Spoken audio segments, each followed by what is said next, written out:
শুভ দুপুর। আমন্ত্রণ ব্যবসা বাণিজ্য আর অর্থনীতির সবশেষ সংবাদ নিয়ে নিউজ 24 এর নিয়মিত আয়োজন আপন ফ্যামিলি মার্ট বিজনেস আওয়ারের সাথে আছি হোসাইন শাহাদাত। শনি থেকে বৃহস্পতিবার দুপুর 1টায় প্রচারিত হচ্ছে এই অনুষ্ঠান। আয়োজনে থাকছে দেশ বিদেশের ব্যবসা বাণিজ্যের সবশেষ খবর এবং খবরের বিশ্লেষণ। এছাড়াও আছে শেয়ার বাজার এবং মুদ্রা বাজারের আপডেট।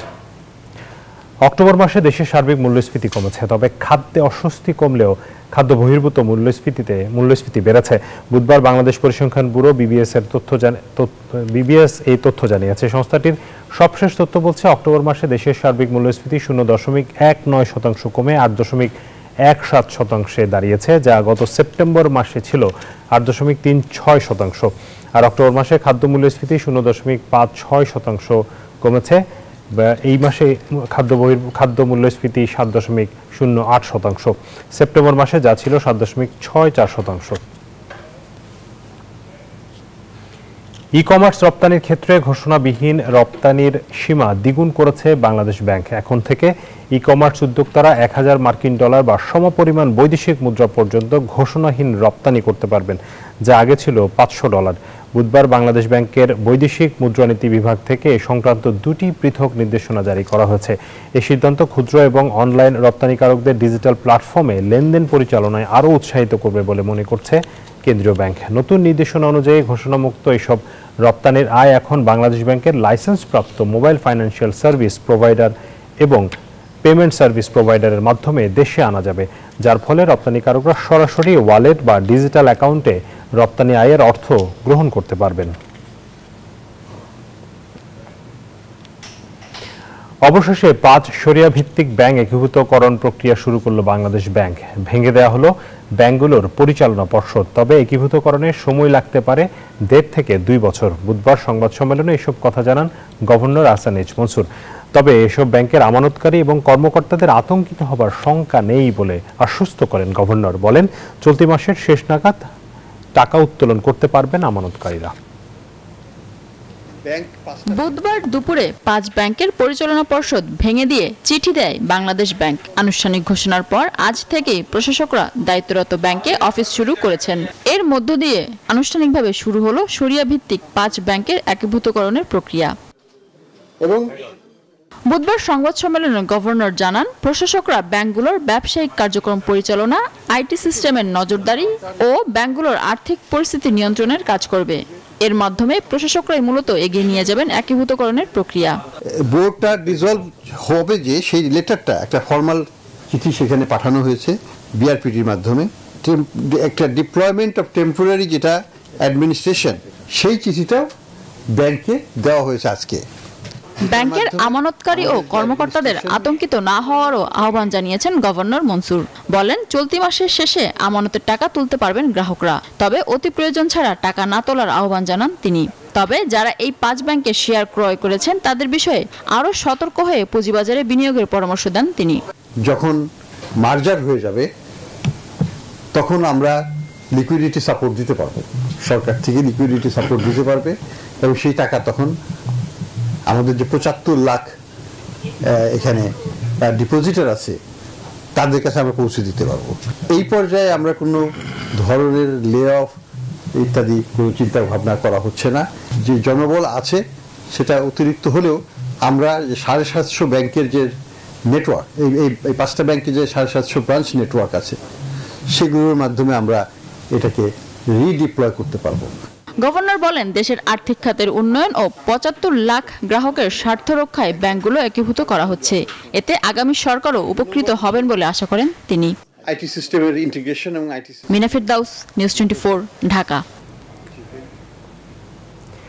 দর্শক, ব্যাংকের এই যে মার্জারের পরে এক ধরনের অনিশ্চয়তা শঙ্কা দেখা দিয়েছে আমানতকারী এবং কিন্তু সবচেয়ে বেশি আসলে চিন্তা রয়েছেন এই ব্যাংকের যারা শেয়ার হোল্ডার আছেন তাদের শেয়ারের আসলে কি অবস্থা হবে সে বিষয়ে গভর্নর কথা বলেছেন। আমরা এই বিষয়গুলো নিয়ে আলোচনা করতে চাই। আমাদের সাথে উপস্থিত আছেন পুঁজিবাজারের একজন বিশেষজ্ঞ, তিনি ডিবিএ ব্রোকার্স অ্যাসোসিয়েশনের প্রেসিডেন্ট সাইফুল ইসলাম। জনাব সাইফুল ইসলাম, আপনাকে স্বাগত জানাচ্ছি বিজনেস আওয়ারে।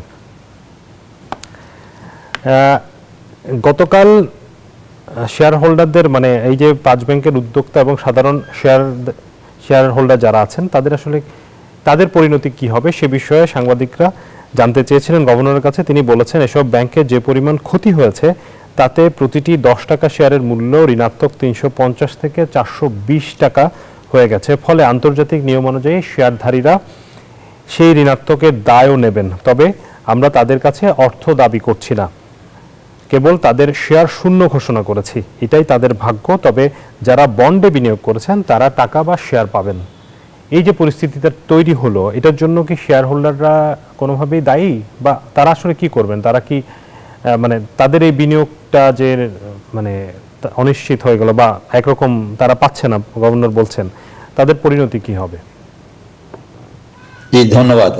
আপনার দুই ধরনের বিনিয়োগকারী আমাদের এখানে আছে। একটা হচ্ছে যে স্পন্সর যারা আছেন বা শেয়ার যারা বা ব্যাংকটাকে যারা নিয়ন্ত্রণ করেছিলেন, বোর্ড মেম্বার বলেন বা আপনার যারা স্পন্সর শেয়ার হোল্ডারদের সাথে রিলেটেড। আরেক ধরনের শেয়ার যেটা আছে একদম সেটাকে আমরা বলি অর্ডিনারি বা কমন শেয়ার হোল্ডার্স, যারা কিনা আপনার ব্যাংক পরিচালনার সাথে কোনোভাবেই সম্পৃক্ত ছিলেন না। এখন আপনার ক্ষতিটা যদি দেখেন, সেটা হচ্ছে যে ব্যাংকগুলি কেন আজকে অবস্থা হলো। ব্যাংকগুলি হলো এই কারণে যে ব্যাংকের পরিচালনায় যারা ছিলেন ওনারা সঠিকভাবে দায়িত্বটা পালন করেন না, rather they were involve in in looting the banks, যদি আমি খুব খোলাখুলি বলতে পারি। কিন্তু সেই ক্ষেত্রে যেটা হচ্ছে যে এখন সবচেয়ে বেশি সাফারার হচ্ছে সাধারণ বিনিয়োগকারীরা। কারণ ব্যাংকের পরিচালনা পর্ষদে যারা ছিলেন বা তাদের আশেপাশে যারা ছিলেন, ইভেন ব্যাংকের ম্যানেজমেন্টে যারা ছিলেন, so they all took the benefit by stealing the money from the banks. এখন বলা হচ্ছে যে আপনার পুরা, কিন্তু ওনাদেরকে কিন্তু কোনো ক্ষতির সম্মুখীন হতে হচ্ছে না, কারণ ওনারা তো they have already taken out the cream from the bank. এখন পুরাটা ক্ষতি হয়ে যাচ্ছে যে যাদের কোনো ইনফরমেশন অ্যাক্সেস টু ইনফরমেশন ছিল না, ওনারা সরল বিশ্বাসে, যেটা হয় যে স্টক মার্কেটে আপনাকে ইনভেস্টমেন্টটা করতেই হয় of course on the based on the fundamental, but এখানে ট্রাস্ট ইজ এন ইস্যু। যে ট্রাস্টে ব্যাংকিং সেক্টরে রেগুলেটরি বডি আছে, বাংলাদেশ ব্যাংক আছে, বিসেক আছে, আপনার প্রাইমারি রেগুলেটরি হিসেবে স্টক এক্সচেঞ্জগুলি আছে। এটা একটা আস্থার জায়গা, ব্যাংকগুলি সারা পৃথিবীতেই আস্থার জায়গা। প্রথমেই বিনিয়োগের জন্য ব্যাংকই বিবেচনা করা হয়, সেইভাবেই আপনার আমাদের বিনিয়োগকারীরা এখানে ইনভেস্ট করেছিল। এখন যেটা দেখা যাচ্ছে যে যেভাবে ওনারা বলছেন যে ইন্টারন্যাশনাল স্ট্যান্ডার্ড অনুযায়ী আপনার এখন বিনিয়োগকারীরা কিছু পাচ্ছেন না, কিন্তু ইন্টারন্যাশনাল স্ট্যান্ডার্ড অনুযায়ী তো আরো অনেক কিছুই করার ছিল। যেমন ধরেন আমরা ডিপোজিটারকে যারা পাচ্ছেন ইন্টারন্যাশনাল স্ট্যান্ডার্ড অনুযায়ী, ওনাদেরও যে পুরোপুরি ক্ষতিপূরণ পাওয়ার কথা সেটাও তো না, বা যারা চাকরি করছেন, যাদের চাকরির বেনিফিট থাকছে, কেউ চাকরি হারাচ্ছে না, সবাই পাচ্ছে। শুধুমাত্র এখানে ডিপ্রাইভ কমিউনিটি হচ্ছে যাদের শেয়ার হোল্ডার্স, যারা কিনা সরল বিশ্বাসে এবং based on the information provided by the banks. কারণ আপনার গত এক বছর আগ পর্যন্ত তো এই ব্যাংকগুলির যে ব্যালেন্স শিট পাবলিশড হয়েছে, সেখানে তো কোনো রেগুলেটরি আপনার সিগন্যাল আমরা দেখি নাই, যে বা রেড ফ্ল্যাগ দেখি নাই। তো এখন আপনার বিনিয়োগকারীরা কিভাবে বুঝবে? তো বিনিয়োগকারীরা যেটা হয়েছে যে দে হ্যাভ বিন ডিপ্রাইভড। আমি মনে করি যে এই যে বিনিয়োগকারীরা যে ফাঁদে পড়লো, সেই ফাঁদটা কিন্তু দ্য ট্র্যাপ ওয়াজ অ্যাকচুয়ালি আপনার the whole was created by everyone involved including the regulators. তো সেটার দায়িত্ব সবাইকে নিয়ে আমার মনে হয় যে যারা একদম common share holders who have no connections with the sponsors group or the board of directors, ওনাদেরকে একটা ক্ষতিপূরণ দিতে পারে। এখানে একটা স্পেশাল কনসিডারেশন করে শুড বি গিভেন, যেহেতু পুরো ব্যাপারটাই একটা স্পেশাল কনসিডারেশনের মধ্যে বিবেচনা করা হচ্ছে। যদিও আপনার এখানে একটা লিকুইডেশন প্রসেসের কথা বলা হচ্ছে, ভ্যালুয়েশনের কথা বলা হচ্ছে, কিন্তু একদম ক্ষুদ্র বিনিয়োগকারী যারা একদমই নিঃস্ব হয়ে যাবে, 5টা ব্যাংক, এটা একটা ব্যাংক না, 5টা ব্যাংক, ওনাদেরকে যদি কোনোভাবে কম্পেনসেট করা যায়, either in form of buying the shares out or giving the share of the new bank in due, সেটা করা যাওয়া উচিত আমরা মনে করি। যে আদারওয়াইজ এই পুরো বাজারের উপরে আস্থা এমনিতে আমরা সংকটে আছে, এই সংকটটা আরো প্রকট হবে।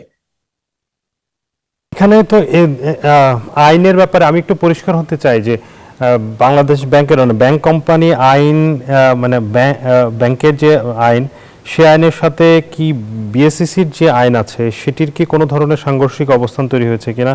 কারণ আমরা যতটুকু জানতে পেরেছি যে কোনো প্রতিষ্ঠান অবসায়ন বা বন্ধ হলে সেটি বিনিয়োগকারীরা অনুমতি নিয়েই করতে হবে। এইটি বিএসইসির যে আইন, সেই আইন অনুযায়ী। অন্যদিকে বাংলাদেশ ব্যাংকের গভর্নর বলছেন যে তাদের আইন অনুযায়ী তারা করছেন। সেক্ষেত্রে কি বিনিয়োগকারীদের আদালতে যাওয়ার সুযোগ আছে কিনা? যদি যায় সেক্ষেত্রে পরিস্থিতি কি হবে? আচ্ছা, বিসিকের আইনটা হচ্ছে কি সকল পাবলিক লিস্টেড কোম্পানির জন্য অ্যাপ্লিকেবল, বাট আমাদের মনে রাখতে হবে যে ব্যাংকিং সেক্টরের জন্য প্রাইমারি রেগুলেটর কিন্তু বাংলাদেশ ব্যাংক। এখন বাংলাদেশ ব্যাংকের যে ব্যাংক রেগুলেশন অ্যাক্ট 2025 যেটা করেছে, সেখানে ওনারা অনেকখানি ক্ষমতা অর্জন করেছে বা অর্ডিন্যান্স যেটা আসছে। তো সেই ক্ষেত্রে আপনার ধরেন এখানে বিসিকের আইনে যাই থাকুক, যে বাংলাদেশ ব্যাংকের যে নতুন রেগুলেশন বা আগের যে আইন আছে বা অর্ডিন্যান্স আছে, সেগুলি দিয়ে এগুলি সুপারসিড করা যায় বা সুপারসিড করা হয়তো হয়েছে। তো এটা আমাদের এটা সবসময় মনে রাখতে হবে যে বিসিকের আইন, যে ব্যাংকিং কোম্পানি এনবিএফআইস তাদেরও নিজস্ব আইন থাকে, বীমা কোম্পানিগুলোর জন্য আইন থাকে। এই আইনগুলি দেখা যাচ্ছে যে সবসময় যে বলা থাকে যে অন্য আইনে যাই থাকুক না কেন, যে আলটিমেটলি বাংলাদেশ ব্যাংকের আইন বা বীমা কোম্পানির আইনে বলবৎ থাকবে। তো সেই ক্ষেত্রে আপনার এখানে কিছুটা কনফ্লিক্ট হয়তো on the face of it দেখা যাচ্ছে, বাট ইন রিয়েল টার্ম যে বাংলাদেশ ব্যাংক যেটা করেছে সেটা বাংলাদেশ ব্যাংকের আইনগতভাবে যেটা গভর্নর সাহেব বলেছে সেটা যথার্থই বলেছেন। তো এই জিনিসটা আমাদের একটা আন্ডারস্ট্যান্ডিং এর ব্যাপার আছে যে বিসিকের আইন অবশ্যই বিসিকের আইন is applicable for all the listed companies with exception to the financial institutions. কি বা আমানতকারীদের বা বিনিয়োগকারীদের কি আদালতে যাওয়ার সুযোগ আছে? আদালতে তো যে কেউ যে কোনো সময় যেতে পারে, আদালতে যাওয়ার গ্রাউন্ড থাকবে কিনা, মানে তারা যদি বিসিকের আইনটাকে ভিত্তি করে, সেটি যেহেতু তাদের সেখানে একটা অধিকারের কথা বলা হয়েছে, সেটিকে ভিত্তি করে কি তারা আদালতে গিয়ে কোনো ধরনের মানে একটি জটিলতা তো তৈরি সমূহ সম্ভাবনা আছে নাকি? জটিলতা সম্ভাবনা, মানে আমি যেটা বললাম যে আইন তো সবার জন্য এবং আপনার আদালত সবার জন্যই খোলা। আপনি যদি if you think that you have been deprived, of course you can go, বা শেয়ার হোল্ডার যারা একসাথে হোক, অন্যান্য দেশে আমরা যেটাকে বলে ক্লাস অ্যাকশন স্যুট হয়, কিন্তু বাংলাদেশে তো এটা আমরা এখনো খুব মানে ইফেক্টিভলি দেখিনি, কিন্তু ইন্ডিভিজুয়ালি বা গ্রুপ ওয়াইজ কমিউনিটি ওয়াইজ যেতে পারে। কিন্তু এটার পরিত্রাণ কতটুকু পাবে, মানে এটা কমন শেয়ার হোল্ডার যারা সাধারণ অর্ডিনারি শেয়ার হোল্ডারদের জন্য it's not an easy path to opt, কারণ আপনার আদালত তো আমরা সবাই জানি যে এটা মানে এন্ডলেস একটা এক্সারসাইজ। এটা অনেক সময় ক্ষুদ্র বিনিয়োগকারীদের জন্য অ্যাফোর্ডেবল না। কিন্তু যেতে পারে, অবশ্যই যেতে পারে, যাওয়ার সম্ভাবনা যে নাই সেটা আমি বলছি না, কিন্তু তার চেয়ে আমি মনে করি যে সরকারিভাবে যদি মিনিস্ট্রি অফ ফাইন্যান্স গত মাসেও 13 তারিখ আপনার আমি যদি সরি এই মাসে গত মাসে 13 তারিখে একটা নোটিশ অলরেডি দিয়েছে যে আপনার মানে ওনাদের সাধারণ বিনিয়োগকারীদের ব্যাপারে কোনো ধরনের সিদ্ধান্ত গ্রহণ করা হয়নি। সেটাকেও আমরা যদি ধরি এবং সব পার্টিকে আমরা বলবো যে একটা স্পেশাল কনসিডারেশনে একদম সাধারণ বিনিয়োগকারীরা যাতে চরমভাবে ক্ষতিগ্রস্ত না হয়, সেখানে একটা সরকারি সহায়তা আমরা আশা করব। জি অবশ্যই। আরেকটি বিষয় হচ্ছে যে এই যে মার্জার প্রক্রিয়াটা, এটি তো একটি লম্বা প্রক্রিয়া। এখানে এখন বলা হচ্ছে, একদিকে বলা হচ্ছে যে ব্যাংক অকার্যকর করা হয়েছে, অন্যদিকে বলছে যে ব্যাংকের কার্যক্রমগুলো চলবে। এইটি আসলে মানে গভর্নর যেটি বলছেন যে ব্যাংক মানে এই 5টি ব্যাংক অকার্যকর হয়েছে, এটি ঠিক পরিষ্কার না। এটি নিয়ে আসলে সাধারণ মানুষের মধ্যেও এক ধরনের বিভ্রান্তি আছে। আপনার যেটা হয় যে ধরেন মার্জার বলছে, মার্জার, বাট এটা কি মার্জার বলবো কিনা আমরা শিওর না, but it is more of take over. হ্যাঁ, ইটস মানে banks have been taken over by the government. এটা আলটিমেটলি 5টা ব্যাংক থাকবে না, 5টা ব্যাংকের সকল asset and liability will be taken over by the bank, new bank, যেটা আমরা এখন পর্যন্ত লাইসেন্স পাইনি বাট পাবে, এবং তারপর এটা একটা সরকারি ব্যাংক হিসেবে চলবে। সো এটাকে আপনার ধরেন আমি ঠিক মানে মার্জার অ্যাকুইজিশন না বলে it's a consolidation of the 5 banks which is being taken over by the government. জি, এই যে এখন যারা প্রশাসকের দায়িত্ব নিলেন, তাদের চ্যালেঞ্জগুলো কি হবে? মানে এই আগামী ধরেন 1 থেকে 1.5 বছর যদি সময় লাগে, তো ধরেন মোটামুটি আমি যতটুকু জানি যে রুটিন জব করবে, কারণ এখানে তো আর আপনার ব্যাংকের ব্যালেন্স শিট সাইজ তো আর বড় করা সম্ভব না, অপারেশন সম্ভব না। এখানে তো ডিপোজিট আর এখন হবে না, I mean for obvious reason. Withdrawal তো আসতেই থাকবে, এবং বাংলাদেশ ব্যাংকের গভর্নর মহোদয় সাহেব যেটা বলেছেন যে আগামী মাস থেকে ওনারা একদম ক্ষুদ্র যারা ডিপোজিটার থাকে, স্মল ডিপোজিটারদেরকে টাকা দেওয়া শুরু করবেন। এই অ্যাডমিনিস্ট্রেটিভ জিনিসগুলি ওভারসি করবে, এর চেয়ে খুব বেশি একটা কাজ থাকবে তা না। না, কিন্তু এই যে ক্ষুদ্র যারা বলছেন যে আমানতকারীদের অর্থ উজ্জ্বল করতে পারবে, অন্যদিকে ডিপোজিট কিন্তু খুব স্বাভাবিকভাবে আসবে না, সেক্ষেত্রে কি এটি পুরোপুরি বাংলাদেশ ব্যাংকের উপরই মানে অর্থায়নের উপরই নির্ভরশীল হয়ে পড়বে মানে আগামী দিনগুলোতে, মানে যতদিন পর্যন্ত একটা আস্থার জায়গা তৈরি না হয়? বাংলাদেশ ব্যাংক মানে আপনার এখানে দুইটা ব্যাপার আছে। একটা হচ্ছে যে বাংলাদেশ ব্যাংক 20,000 কোটি টাকা তো সরকার থেকে পাচ্ছে, টোটাল বোধ 37,000 কোটি টাকা উইল কাম অ্যাজ ক্যাপিটাল। তো সেখান থেকে হয়তোবা দিবে, অথবা বাংলাদেশ ব্যাংক একটা নতুন স্কিম বের করবে, I mean to fund this 5 banks the depositors. আমি শিওর যে বাংলাদেশ ব্যাংকের টোটাল একটা বাজেট আছে যে কত টাকা দিতে হবে, এবং বাংলাদেশ ব্যাংকে বারবারই বলছে যে আপাতত ক্ষুদ্র ডিপোজিটারদের, স্মল ডিপোজিটারদেরকে দেওয়া হবে, লার্জ ডিপোজিটারদের ব্যাপারে ওনার কিছু বলছেন না, বাট আমরা মানে আশা করছি যে মানে they will continuously paying the money back to the depositors slowly. সবাইকে টাকা, কারণ যার মানে এখানে ক্ষুদ্র বলতে কিছু নাই, ডিপোজিটার ইজ ডিপোজিটার, সবাইকে টাকাটা দেওয়া উচিত। অবশ্যই। এই যে গতকালকে সিদ্ধান্তের পরে আমরা জানি যে শেয়ার বাজারে এই 5 যে শরিয়া ভিত্তিক ব্যাংক তাদের লেনদেন স্থগিত হয়েছে, এর প্রভাবটা কেমন পড়ছে বা সামনের দিনে কেমন পড়বে পুঁজিবাজারে? প্রভাব তো গত কয়েক মাস ধরে পড়ছে, গত কয়েকদিন ধরে এটা প্রকট হয়েছে। আপনার এই ধরনের issue we have never face before. আপনার সবাইকে বুঝতে পারছেন, unprecedented event that we have just gone through, এবং এটা মানে স্বাভাবিকভাবে এটা আমাদের যে আস্থার সংকট সেটাকে আরো বাড়িয়ে দিবে, এবং আমরা যেটা হবে যে বিনিয়োগকারীরা আরো সাবধান হবে আশা করি যে কোথায় বিনিয়োগ করছে এটা দেখার জন্য। But in the short term আমাদেরকে এই আস্থার সংকটটা নিয়েই থাকতে হবে, এবং এটা থেকে কাটিয়ে ওঠার জন্য যা যা করণীয় সেটা আমাদেরকে করতে হবে। কিন্তু এই যে এই ধরনের একটা ঘটনা ঘটলো, আপনি যেটা বলছিলেন যে আমরা সবাই জানি যে ব্যাংক হচ্ছে বিনিয়োগের জন্য একটি খুবই সেফ জোন হিসেবে দেখা হয় বিনিয়োগকারীদের ক্ষেত্রে, সেই ব্যাংকেই বিনিয়োগ করেই যখন তারা এই ধরনের একটি কঠিন মানে তাদের পুঁজি হারাচ্ছে, সেই জায়গায় সামনের দিনে মানে বিনিয়োগের ক্ষেত্রে মানে ভালো জায়গাগুলো যেটা ভালো খাত হিসেবে বিবেচনা করা হতো, সেই জায়গায় যখন এই অবস্থা, তাহলে আসলে ভবিষ্যৎ কি আমাদের পুঁজিবাজারে? ভবিষ্যৎ শোনেন, ভবিষ্যৎটা তো সবসময় ইজ আনসার্টেন, বাট ভবিষ্যৎটা আমাদেরকে তৈরি করতে হবে। মানে এই 5টা ব্যাংক দিয়ে আমি বলি কি বিনিয়োগকারীরা প্রতারিত হয়েছে, investors I mean have been misguided, কারণ এই 5টা ব্যাংকের ব্যালেন্স শিট তো পাবলিশ করে আসছে বছর পর বছর। And আমি আমাকেও যেটা বললাম যে we have not seen any red flag from the regulators or from the অডিটর্স।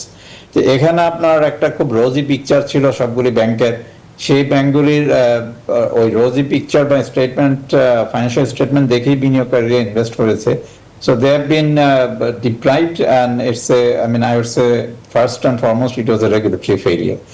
সেখানে আপনার এই বিনিয়োগকারীরা যারা হচ্ছে সেটার একটা কনসিকুয়েন্সিয়াল ইফেক্ট পড়বে অন আদার্স।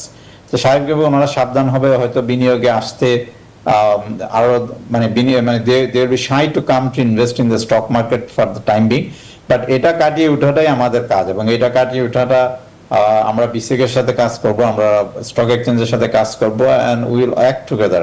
মানে এটাই শেষ না, আপনাদের দিক থেকে it is a bad experience for us। মানে আপনাদের দিক থেকে কোন ধরনের উদ্যোগ থাকবে এই যে এটি কাটিয়ে উঠে একটি মানে পুঁজিবাজারে আবারও একটি স্বস্তি ফেরা বা আস্থা তৈরি? আমরা অলরেডি ধরেন কাজ শুরু করেছি, যেটা হচ্ছে যে এফআরসি কাজ করছে। আমাদের মেইন কাজটা হচ্ছে যে ফাইন্যান্সিয়াল স্টেটমেন্টের the reflection of the numbers in the financial statements should be correct, accurate. এই জিনিসটা আমরা এনশিওর করতে যাচ্ছি, এটাই হচ্ছে corporate governance. First and foremost যে গভর্নেন্সটা আমরা এনশিওর করতে চাচ্ছি, এবং সেটা আমাদের সবাইকে করতে হবে। সেটা প্রাইমারিলি স্টক এক্সচেঞ্জগুলি কি করতে হবে, সেটা বিসিক কে করতে হবে, সেটা এফআরসি কি করতে হবে, এবং আমরা যারা আছি আমরাও বলছি যে আমাদের যারা এনালিস্ট তাদেরকে আরো ডিপে যেতে হবে। আমরা বলতে স্টক ব্রোকিং কমিউনিটিকে বলছি, মার্চেন্ট ব্যাংকে বলছি, অ্যাসেট ম্যানেজারদের বলছি, আমরা সবাই যারা আছি we should be more vocal than before, যে ফাইন্যান্সিয়াল স্টেটমেন্টের অ্যাকুরেসির ব্যাপারে আমাদেরকে জিরো টলারেন্সে যেতেই হবে। আমরা যদি বাজারে আস্থা ফিরিয়ে আনতে চাই এবং বিনিয়োগকারীদেরকে ধরে রাখতে চাই। জি, আপনাকে অনেক ধন্যবাদ জনাব সাইফুল ইসলাম আমাদেরকে সময় দেওয়ার জন্য। Thank you very much. দর্শক মণ্ডলীর ধন্যবাদ। আসসালামু আলাইকুম। দর্শক, আমরা আলোচনা করছিলাম ব্যাংক মার্জারের পর, মানে ব্যাংক মার্জারের যে আনুষ্ঠানিক যাত্রা শুরু হলো গতকাল, এরপরে আসলে নানান ধরনের অনিশ্চয়তা এই মুহূর্তে আমরা দেখতে পাচ্ছি। বিনিয়োগকারীদের মধ্যে আছে, আমানতকারীদের মধ্যে আছে, এবং ব্যাংকে যারা কর্মকর্তা কর্মচারী আছে তাদের মধ্যে রয়েছেন। সেই বিষয়গুলো নিয়ে আমরা এতক্ষণ আলোচনা করছিলাম। আমাদের সাথে ছিলেন ডিভিএন ব্রোকার্স অ্যাসোসিয়েশনের প্রেসিডেন্ট সাইফুল ইসলাম। দর্শক, আমরা প্রতিদিনের মতো আজকেও কিছু বাণিজ্য সংবাদের শিরোনাম দেখতে চাই। দেশের কয়েকটি প্রধান দৈনিক যারা এই সংবাদগুলো করেছে, আমরা শুরুতেই যদি দেখি, প্রথম আলোর একটি শিরোনাম, 5 বছরের বেশি পুরনো গাড়ি আমদানির প্রস্তাব। নতুন আমদানি নীতিতে 5 বছরের বেশি পুরনো গাড়ি আমদানির সুযোগ রাখার প্রস্তাব করা হয়েছে। বিদ্যমান আমদানি নীতি অনুযায়ী 5 বছরের বেশি পুরনো গাড়ি আমদানি করা যায় না। এছাড়া 3 বছরের বেশি পুরনো এবং 165 সিসি ইঞ্জিন ক্ষমতার বেশি সব ধরনের মোটরসাইকেল আমদানির সুযোগ রাখারও প্রস্তাব করা হয়েছে নতুন আমদানি নীতিতে। শর্ত সাপেক্ষে এসব সুযোগ দিয়ে 3 বছরের জন্য আমদানি নীতি আদেশের খসড়া চূড়ান্ত করা হয়েছে। টিভিএস এর শিরোনাম আমরা দেখতে পাচ্ছি, আমদানি ও বিনিয়োগে সতর্কতা। অক্টোবরে এলসি খোলা কমেছে 12%। এটি আসলে আমরা গত 1-2 বছর ধরেই দেখছি এলসি কমছে, অর্থাৎ আমদানি কমছে। চলতি বছরের অক্টোবরে আমদানি ঋণপত্র খোলা আগের বছরের একই সময়ের চেয়ে 12%-এরও বেশি কমেছে, যা অর্থনীতিতে আমদানির চাহিদা হ্রাস এবং নতুন বিনিয়োগের স্থবিরতার প্রতিফলন। এটি আসলে নতুন করে বলার কিছু নেই। দেশের আসলে যেই সংকোচনমূলক অর্থনীতি চলছে তারই প্রতিফলন। বাংলাদেশ প্রতিদিনের শিরোনাম, শেয়ার বাজারে 5 ইসলামী ব্যাংকের লেনদেন স্থগিত, যেটি নিয়ে আমরা আলোচনা করেছি। একীভূত হওয়া যে প্রক্রিয়ায় থাকা 5টি ব্যাংক, তাদের লেনদেন ঢাকা স্টক এক্সচেঞ্জে স্থগিত হয়েছে, এবং যার প্রভাব কিন্তু আমরা পুঁজিবাজারে গত কয়েকদিন ধরেই দেখছি। দৈনিক বণিক বার্তার শিরোনাম, পোশাক খাতের ভবিষ্যৎ ঝুঁকি সম্পর্কে অবহিত হয়েছে আইএমএফ। এটি একটি গুরুত্বপূর্ণ সংবাদ। বাংলাদেশের সামষ্টিক অর্থনীতির স্থিতিশীলতা সম্পর্কে নিশ্চিত হওয়ার জন্য পোশাক খাতের বর্তমান অবস্থা, ভবিষ্যৎ ঝুঁকিগুলো সম্পর্কে অবহিত হয়েছে আন্তর্জাতিক মুদ্রা তহবিল আইএমএফ। এ লক্ষ্যে গতকাল তারা বিজিএম এর সাথে বৈঠক করেছে, এবং সেখানে তারা বলেছে যে অর্থনৈতিক স্থিতিশীলতা এবং উন্নয়ন এজেন্ডা পোশাক খাতের অবদানের প্রশংসা করেছে, কিন্তু এই জায়গাগুলোতে তাদের কাজ করারও কিছু পরামর্শ তুলে ধরা হয়েছে। দৈনিক সুপ্রভাত বাংলাদেশ, এটি চট্টগ্রাম ভিত্তিক একটি পত্রিকা। তার শিরোনাম আমরা দেখছি, বঞ্চিত চট্টগ্রাম, বিনিয়োগ বোর্ড যাচ্ছে ঢাকায়। চট্টগ্রামে যে বিনিয়োগ বোর্ডের কার্যালয় আছে সেটি গুটিয়ে নেওয়া হচ্ছে। এর কার্যক্রম শুধুমাত্র ঢাকার প্রধান কার্যালয় থেকে পরিচালিত হবে বলে জানানো হয়েছে।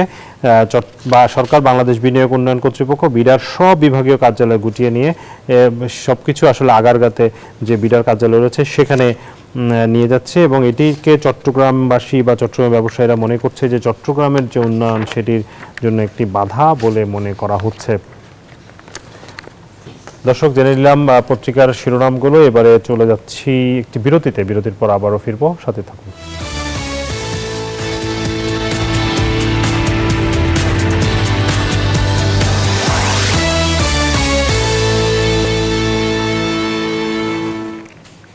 বিরতির পর আবারও স্বাগত জানাচ্ছি আপন ফ্যামিলি মার্ট বিজনেস আওয়ারে।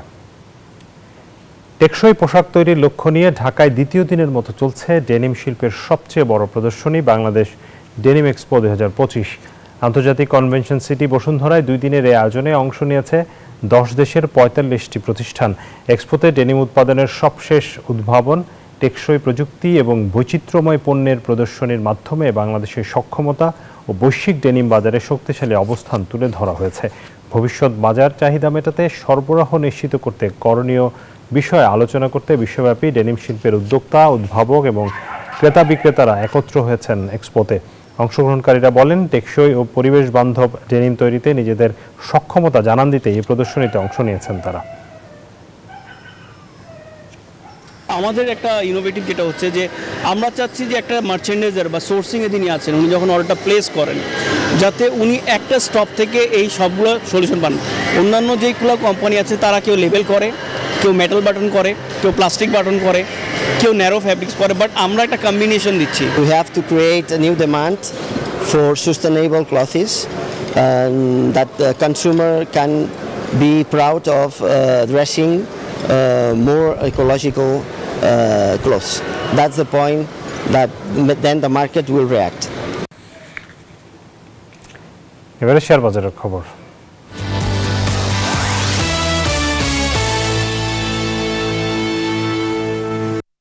শেয়ার বাজারের লেনদেনের সবশেষ পরিস্থিতি জানাবো ঢাকা স্টক এক্সচেঞ্জের ওয়েবসাইট থেকে। নেতিবাচক ধারা অব্যাহত রয়েছে। পুরো সপ্তাহ ধরে আমরা দেখেছি যে পুঁজিবাজারের লেনদেন পরিস্থিতি একেবারেই তলানিতে, সূচক বড় ধরনের পতন, এবং গতকাল যে মার্জারের সিদ্ধান্ত হয়েছে, মানে প্রক্রিয়া শুরু হয়েছে, এরপরে কিন্তু আজকে বড় ধরনের ধস দেখা যাচ্ছে ঢাকার পুঁজিবাজারে। সবকিছু মিলিয়ে কিন্তু পুঁজিবাজার বেশ খারাপ সময় পার করছে বলা যেতে পারে। ডিএসসিএক্স ইন্ডেক্স আমরা দেখতে পাচ্ছি 50 পয়েন্ট কমেছে, অবস্থান করছে 4936 পয়েন্টে। ডিএসসি সরিয়া ইন্ডেক্স 12 পয়েন্ট কমে 1032-এ অবস্থান করছে। ডিএস30 অবস্থান 1930, প্রায় 10 পয়েন্টের মতো কমেছে ডিএস30। লেনদেনের পরিমাণ এখন পর্যন্ত 262 কোটি টাকা লেনদেন হয়েছে। লেনদেনে অংশ নেওয়া কোম্পানিগুলোর মধ্যে দাম বেড়েছে 38টির, কমেছে 315টির, এবং অপরিবর্তিত আছে 36টি কোম্পানির শেয়ারের দর। জানাবো মুদ্রা বাজারের খবর, সেই সাথে সোনা এবং রূপার দামের আপডেট। মুদ্রার বিনিময় মূল্য আমরা দেখতে পাচ্ছি মার্কিন ডলার 122 টাকায় কেনা হচ্ছে, 123-এ বিক্রি করা হচ্ছে। ইউরো কেনা হচ্ছে 138 টাকায়, বিক্রয় 143 টাকা। পাউন্ডের কেনা দর 159, বিক্রয় 166। চীনা ইউয়ান 16 টাকায় কিনে 18 টাকায় বিক্রি করা হচ্ছে। সৌদি রিয়ালের কেনা দর 32 টাকা, বিক্রয় 33 টাকা 20 পয়সা। ভারতীয় রুপি কেনা হচ্ছে 1 টাকা 48 পয়সা, বিক্রয় 1 টাকা 45 পয়সা। সোনার দরদাম জানাবো। 22 ক্যারেট সোনা প্রতি গ্রাম 17,299 টাকায় বিক্রি হচ্ছে এই মুহূর্তে। প্রতি ভরি 2,01,706 টাকা। 21 ক্যারেটের দাম পড়ছে 1,92,530, 18 ক্যারেট 1,65,063 এবং সনাতন সোনা বিক্রি হচ্ছে 1,37,133 টাকায়। রূপার দাম জানাবো। 22 ক্যারেট রূপা 4,246 টাকায় বিক্রি হচ্ছে, 21 ক্যারেট 4,047, 18 ক্যারেটের দাম 3,476 টাকা এবং সনাতন রূপা বিক্রি হচ্ছে 2,601 টাকায়। দর্শক, এর সাথে সময় হয়েছে আরও একটি বিরতির। ফিরবো দেশ ও বিশ্ব বাণিজ্যের আরো খবর নিয়ে, সাথে থাকুন।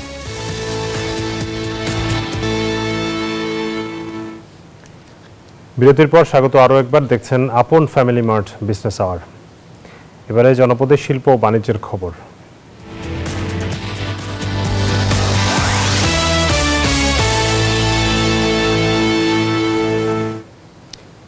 রাজবাড়ীতে বাণিজ্যিকভাবে গ্রীষ্মকালীন টমেটোর আবাদ করে সফলতার মুখ দেখেছেন কৃষি উদ্যোক্তারা। ফলন ভালো, বাজারের দামও মিলছে বেশ, তাই এই টমেটো চাষে বাড়ছে আগ্রহ। কৃষি বিভাগ বলছে আগ্রহী কৃষকদের কারিগরি সহায়তা সহ সার এবং বীজ দেয়া হবে। মিঠুন গোস্বামী তথ্য ছবিতে ডেস্ক রিপোর্ট। রাজবাড়ীর বালিয়াকান্দিতে পরীক্ষামূলকভাবে শুরু হয়েছে আধুনিক পদ্ধতিতে গ্রীষ্মকালীন টমেটোর চাষ। বেড আকারে তৈরি করা জায়গায় রোপণ করা হয়েছে টমেটোর চারা। বাঁশের চটা দিয়ে বানানো হয়েছে মাচা। তীব্র রোদ কিংবা অতিরিক্ত বৃষ্টি থেকে চারার ক্ষতি কমাতে ব্যবহার করা হয়েছে পলিথিন। মাত্র 1 থেকে 1.5 মাসের ব্যবধানে প্রতিটি গাছ ফুল ও ফলে ভরে গেছে। ফলন ও দাম ভালো পাওয়ায় খুশি উদ্যোক্তারা। এই বিষয়ে প্রশিক্ষণ নেই। প্রশিক্ষণ নেওয়ার পরে আমরা এটা হাতে কলমে দেখার জন্য সাতক্ষীরা যাই, এর পরিচর্যা এবং চাষ সম্পর্কে আরো জ্ঞান অর্জন করি। সাতক্ষীরা থেকে চারা এনে আপনার কৃষি অফিসার আমাদের দেয়, তারপর আমরা জমিতে রোপণ করি। চাষটাও সুন্দর হয়েছে এবং আমরা এ ধরনের করে উদ্যোগ করে দিলে আরো কৃষক পারলে তাও করবে, তৈরি করলে আরো ভালো হবে। তাদের সফলতা দেখে আগ্রহী হচ্ছেন স্থানীয়রা। করছে খুব কষ্ট করে ফসলটা, শ্বাস ফুল তো ভালো এসে গেছে। এটা দেখতে আসছে আসলে কেমন, এটা দেখে আমি নিজেও এটা মানে আগামী বছর যদি এটা পারি এই টমেটোটা চাষ করব। আগ্রহী কৃষকদের কারিগরি সহায়তা সহ বীজ ও সার দেয়া হচ্ছে বলে জানিয়েছে কৃষি বিভাগ। আমাদের ক্লাইমেট স্মার্ট প্রকল্প রয়েছে, অন্যান্য প্রকল্পের মাধ্যমে আমরা কৃষকদেরকে বিভিন্ন কারিগরি সহায়তা সহ বীজ সহায়তা এগুলা দিচ্ছি। বর্তমানে টমেটোর বাজার মূল্য অনেক, আশা করি যে কৃষক এই সিজনাল যে টমেটো আছে তার তুলনায় এই গ্রীষ্মকালীন টমেটো করে ব্যাপকভাবে লাভবান হবে। রাজবাড়ী জেলায় চলতি মৌসুমে 7 হেক্টর জমিতে গ্রীষ্মকালীন টমেটোর আবাদ হয়েছে। Desk report, news 24। নীলফামারীতে শুরু হয়েছে 10 দিনব্যাপী বিসিক উদ্যোক্তা মেলা।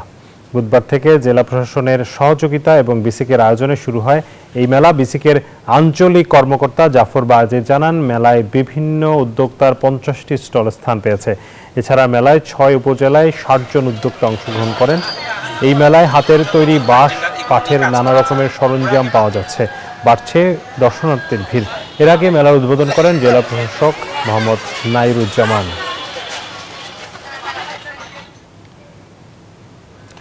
দর্শক, এই মেলা সম্পর্কে আরো বিস্তারিত জানাতে নীলফামারী থেকে যুক্ত হচ্ছেন সহকর্মী আব্দুর রশিদ শাহ।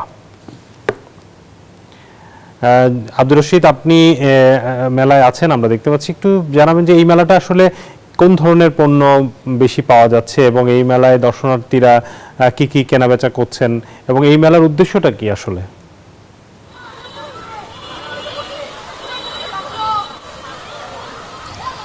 ধন্যবাদ সাদাত। আমি আছি নীলফামারীর শহীদ মিনারের প্রাঙ্গণে। এখানে হচ্ছে বেসিক উদ্যোক্তা 2025 শিল্প মেলা। এই মেলায় হচ্ছে আপনার বিশেষ করে হচ্ছে বাঁশের যে কিছু হচ্ছে আপনার হচ্ছে কাপ এবং হচ্ছে বাঁশ দিয়ে বিভিন্ন প্রকার হচ্ছে সরঞ্জাম তৈরি করেছে। তাছাড়া কাপড় এবং সুতা, পাট বিভিন্ন ধরনের হচ্ছে উদ্যোক্তারা আপনার তৈরি করছে। এবং গত পরশুদিন যদিও এই মেলা শুরু করছে, তবে হচ্ছে গত পরশুদিন থেকে এই মেলায় ব্যাপকভাবে হচ্ছে আপনার কাস্টমাররা আসতেছে এবং দেখতেছে তাদের যে মানে চাহিদা সেটি পূরণ করছে কাস্টমাররা।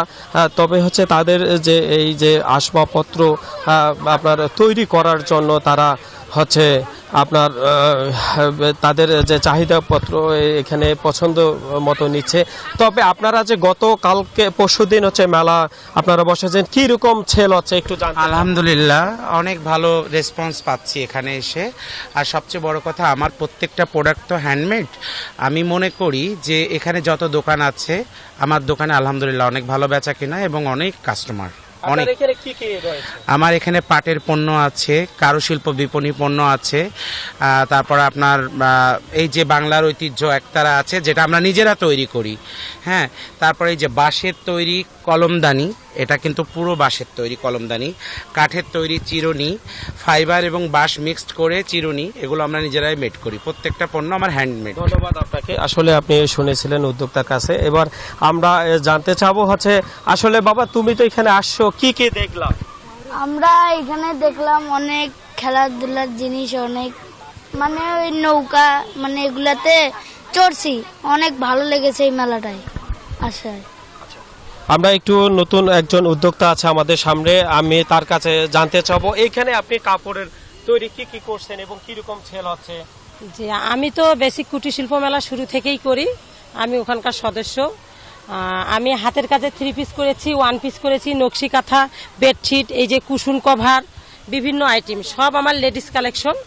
আমার নীলফামারীতে অনেক জনপ্রিয়তা আছে, আসলেই নীলফামারী ম্যাডামরা আমাকে খুঁজে যে ডোমারের আপা কোথায়, ওখানে আমরা ক্রয় করব। ধন্যবাদ আপনাকে। আসলে আপনি শুনেছিলেন একজন উদ্যোক্তার কাছে, তিনি বলেছেন যে যেহেতু 2 দিন ধরে হচ্ছে দোকানটি শুরু হয়েছে, তিনি বলেছেন যে শুধুমাত্র হচ্ছে গ্রাহকরা আসতেছে, তাদের পছন্দ মতো যে পণ্য সেটি কিনতে পাচ্ছে এবং সাশ্রয় মূল্যই হচ্ছে আপনার দিতে পারছে বলে আমাদেরকে জানিয়েছে। তবে এখানকার এই বিসিক শিল্প মেলার একজন হচ্ছেন কর্মকর্তা আছেন, আমরা তার কাছে জানতে চাবো আসলে আপনারা যে মেলা শুধুমাত্র 10 দিনের জন্য লাগাইছেন বা শুরু হয়েছে, এখানে তো যারা উদ্যোক্তারা তারা আমাদেরকে বলছেন যে আপনার যে এই 10 দিনের মেলাতে তাদের আসলে চাহিদা ওইভাবে পূরণ হবে না। গ্রাহকরা বলছে যে আরো 2-4 দিন যদি মেলা থাকে তাহলে তারা তাদের পছন্দের পণ্যগুলো নিতে পারবে। যদিও এটা বিসিক জেলা কার্যালয় নীলফামারী কর্তৃক বিসিক উদ্যোক্তা মেলা 2025 আয়োজন করা হয়েছে, কিন্তু এটা মূলত প্রশাসনের একটা অনুমোদন লাগবে, আমাদের জেলা প্রশাসন। আর ওনারা আমাদের সহযোগিতা করে থাকেন, ওনাদের সহযোগিতা যদি পাই এবং ওনারা যদি অনুমোদন করে তাহলে ইনশাআল্লাহ হবে। তাদের এটা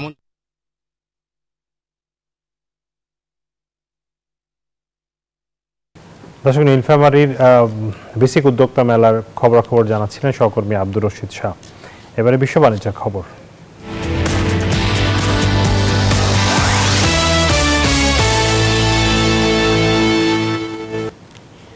Amazon.com-এ বড় ধরনের বিভ্রাট দেখা গেলেও যুক্তরাষ্ট্রে বেশিরভাগ ব্যবহারকারীর জন্য পরিস্থিতি এখন স্বাভাবিক। বিভ্রাট শনাক্তকারী ওয়েবসাইট ডাউন ডিটেক্টরের তথ্য অনুযায়ী বুধবার সেবা ব্যাহত হওয়ার এক পর্যায়ে ৬,০০০-এর বেশি ব্যবহারকারী সমস্যার কথা জানান, তবে পরে তা ১,০০০-এর নিচে নেমে আসে, যা সেবা পুনরুদ্ধারের ইঙ্গিত দেয়।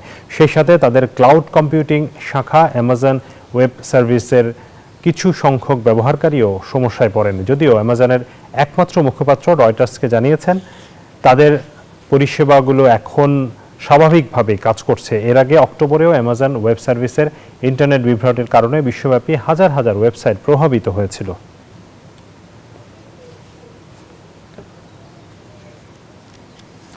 পাকিস্তানের খাইবার পাখতুনখোয়া প্রদেশের তারবেলা এলাকায় ৬৩,৬০০ কোটি ডলার মূল্যের বিশাল স্বর্ণের মজুদ আবিষ্কৃত হয়েছে। এক প্রতিবেদনে এ তথ্য জানিয়েছে দ্য এক্সপ্রেস ট্রিবিউন। দেশটির চেম্বার অফ কমার্স অ্যান্ড ইন্ডাস্ট্রির সাবেক সহসভাপতি হানিফ গহর জানান, এই বিপুল পরিমাণ স্বর্ণ পাকিস্তানের প্রায় ২৮,৬০০ কোটি ডলারের বৈদেশিক ঋণ পরিশোধের জন্য যথেষ্ট। বিষয়টি এরই মধ্যে বিশেষ বিনিয়োগ সহায়ক পরিষদ এবং স্টেট ব্যাংক অব পাকিস্তানকে অবহিত করা হয়েছে। প্রধানমন্ত্রীর অনুমোদন পেলেই অস্ট্রেলিয়া এবং কানাডার কোম্পানির সহায়তায় স্বর্ণ উত্তোলনের কাজ শুরু হবে।